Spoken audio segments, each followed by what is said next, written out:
ఓహో, ఆ వాసుగాడు వచ్చాడా? ముగ్గురు పెళ్ళాలున్నారు, నేను ముగ్గురిని చేసుకుంటాను, అది నా ఇష్టం, మీకు కావాలంటే మీరు ముగ్గురిని చేసుకోండి, నన్ను చూసి ఈర్ష్యతో పట్టుకోలేకపోతున్నారు అంటున్నాడు ప్రబుద్ధుడు. That is all secret of energy. Please don't touch that. అవునండి, ముగ్గురిని నువ్వు చేసుకుంటే ఒక్కొక్క మగాడు కొన్ని వేల మందిని చేసుకోగలడు. టీవీ ఆర్టిస్టుల పేజీలు డైలాగులు చెప్పకు. చెప్పాలనుకున్న త్వరగా చెప్పు. I have lot of work.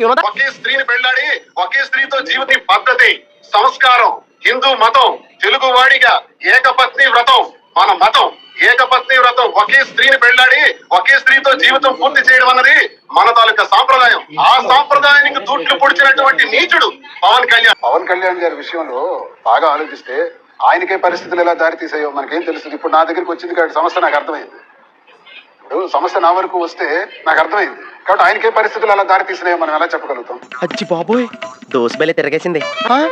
బాగా నల్లబడిపోయావు నాయనా. అచ్చి బాబోయ్, నందెవరు